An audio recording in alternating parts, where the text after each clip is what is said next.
नमस्कार. उत्तरायण अभिवाचन भाग 9. त्रिविध कर्मसंग्रह.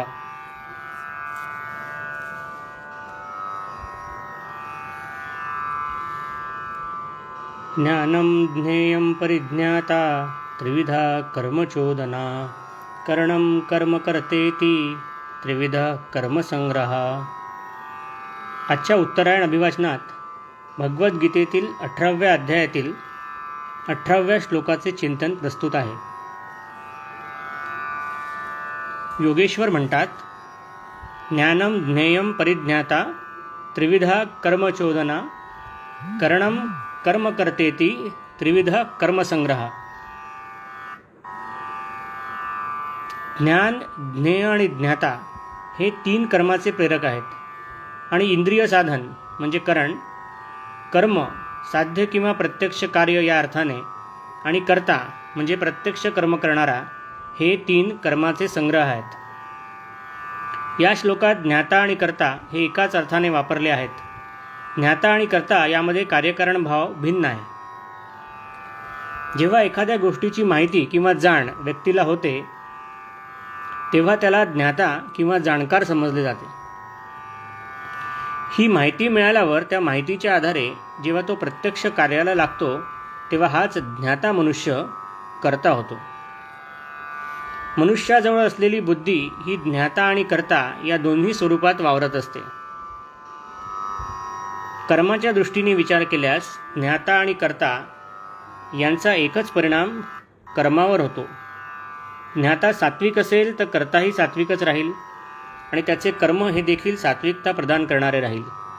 इथे ज्ञाता आणि कर्ता एकरूप होतात, म्हणजे जे ज्ञाता जाणतो ते कर्ता करतो.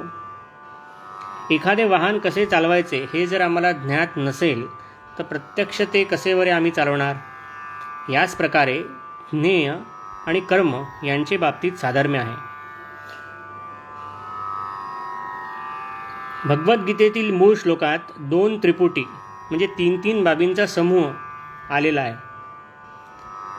पूर्वार्ध त्रिपुटीतील ज्ञेय आणि उत्तरार्ध त्रिपुटीतील कर्म हे देखील एकच आहे. ज्ञेय म्हणजे ज्ञान आहे अथवा ज्याच्या बाबतीत ज्ञान आहे. कर्म म्हणजे जे केले जाते असे सामान्य भाषेत कार्य.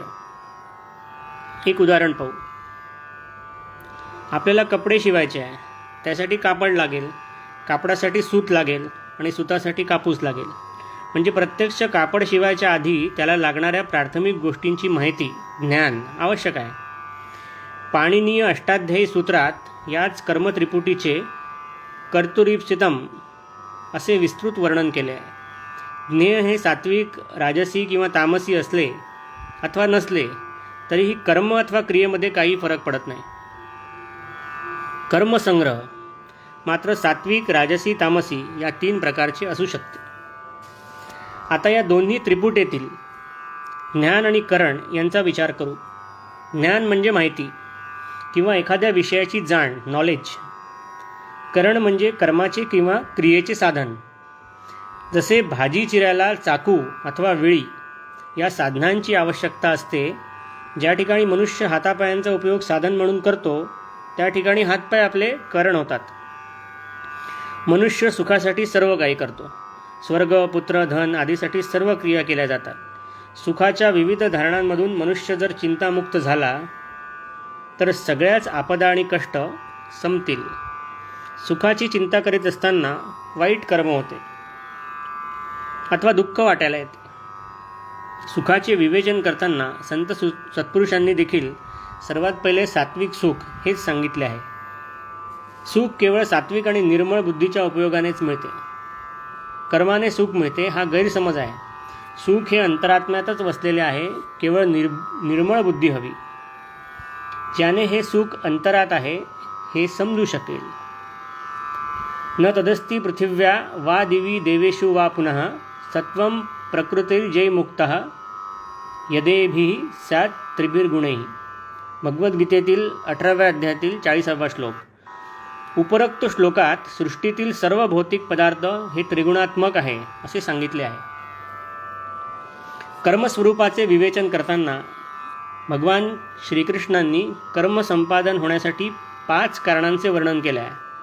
विस्ताराने वर्णन करताना कर्माचे त्रिविध प्रेरक आणि ज्याने हे कर्म शक्य आहे त्या त्रिविध कर्मसंग्रहाचे सखोल वर्णन केलेले आहे. प्रत्येक कर्माचे प्रेरक हे ज्ञान आहे, नॉलेज.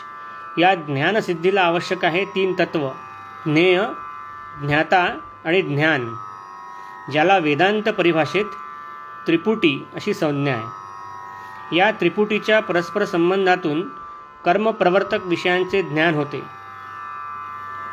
कर्मप्रेरणा कशी होते?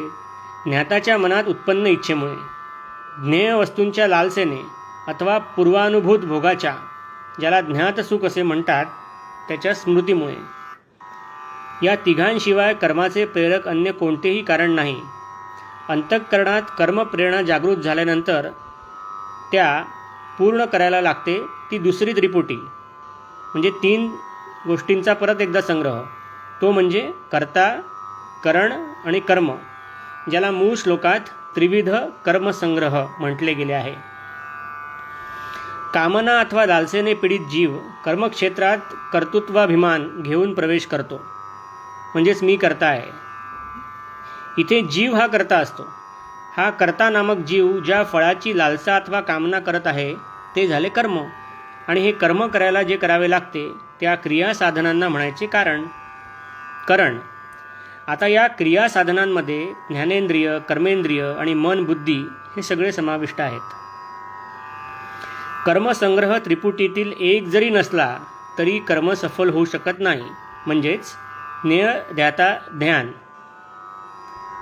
कर्ण, कारणम, कर्ता. संपूर्ण जगाची प्रकृती त्रिगुणात्मक आहे हे योगेश्वर आपल्याला पुन्हा पुन्हा सांगतात. भगवद्गीतेतील याच त्रिपुटी श्लोकाला सुरजी अंजनगावचे परब्रह्म महारुद्र सद्गुरू श्री देवनाथ महाराज यांनी त्यांचे सद्गुरू श्री गोविंदनाथ महाराज यांना भावांजली अर्पण करताना रचलेल्या वेदांतपर अष्टकात म्हटले आहे: ध्येय ध्यान ध्याता नसे ठाव हाई, ध्येय ध्यान ध्याता नुरे जेथ काही, त्रयातीत स्वानंद देजो निजार्था, नमो सद्गुरू स्वामी गोविंदनाथा. त्रिविध कर्मसंग्रहाच्या या त्रिपुटी पडेकले असलेल्या सच्चिदानंदाला, ज्याला सद्गुरू श्री देवनाथ महाराज त्रयातीत स्वानंद म्हणतात, तो या पुरुषोत्तम मासामध्ये आपणा सर्वांना मिळो ही सद्गुरू श्री देवनाथ महाराजांच्या चरणी विज्ञापना. त्रिविध कर्मसंग्रहा. उद्या पुन्हा भेटूया उत्तरायण अभिभाषणाच्या 10व्या भागामध्ये. नमस्कार.